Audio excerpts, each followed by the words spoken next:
So the experience has this feeling of feeling more real than real, like you're perhaps connecting with some kind of divine reality.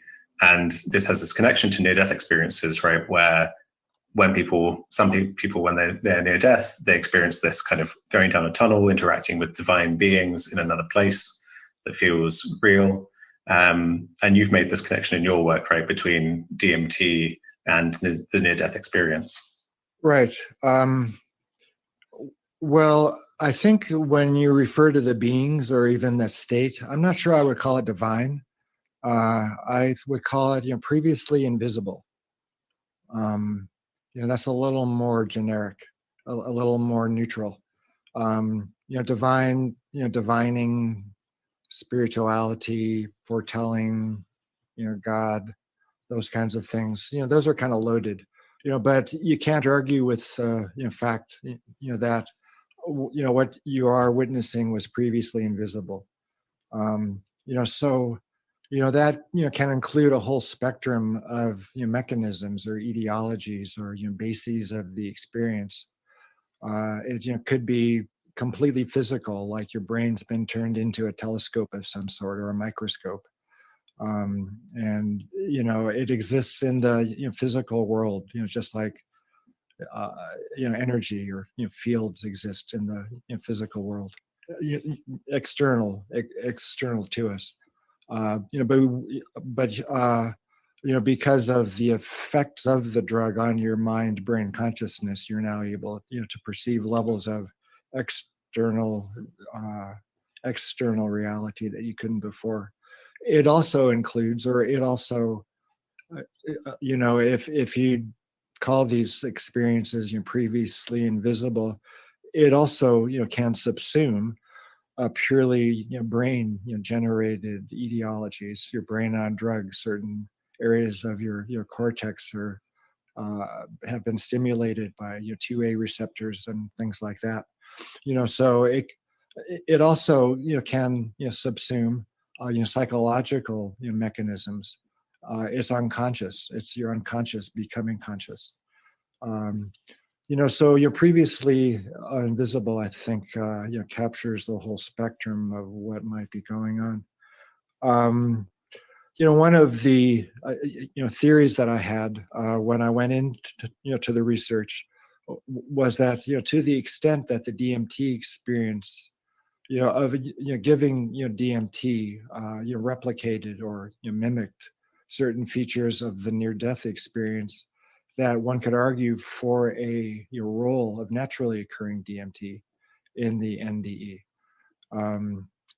So it was, one of those things. I was, talking earlier about the one mystical experience occurring in the one volunteer who really wanted a mystical experience, and he had studied it and was a religious studies major, was, working up, toward it for 20 years. The one volunteer whose DMT effect was the closest to an NDE was a nurse who was fascinated by the NDE. She had been studying it, reading books about it, interviewing people, was hoping for an NDE as a result of getting a big dose of DMT. So she was the only person in the study who went through, a tunnel. There was a light at the end of the tunnel. There were beings on either side, good ones and bad ones. So I think it points to the fact that what you bring to the drug experience determines the drug experience itself. So it still is an interesting model, the whole idea of the DMT relationship to the near-death state. In my DMT book, I lay out a stress model of DMT release from the pineal gland at the time of death. That was reported, actually. There were studies that came out of the University of Michigan, Jimo Borjigan and John Dean, a couple of years ago. Well, in 2013 at first, indicating DMT in the living mammalian pineal gland. So that, supported, my thinking about, DMT and the pineal. And then, 6 years later, the same group, published some work, demonstrating that the brain makes DMT, and maybe not the pineal.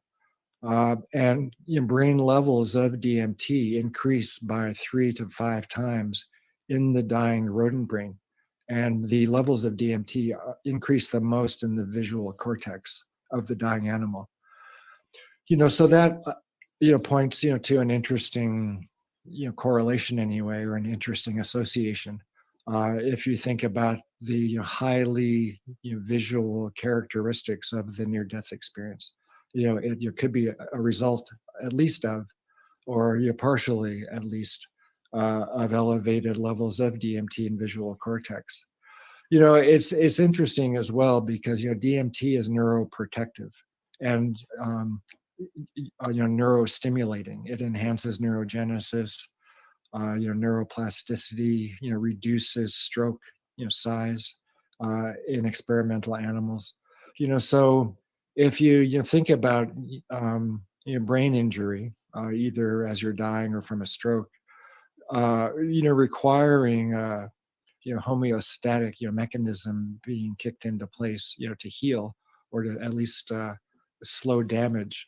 DMT is a good compound, and just by the way, DMT is incredibly psychedelic, so it starts it starts to tie together a number of loose ends about what's the role of DMT in the body, and what is the role of DMT in unusual states of consciousness.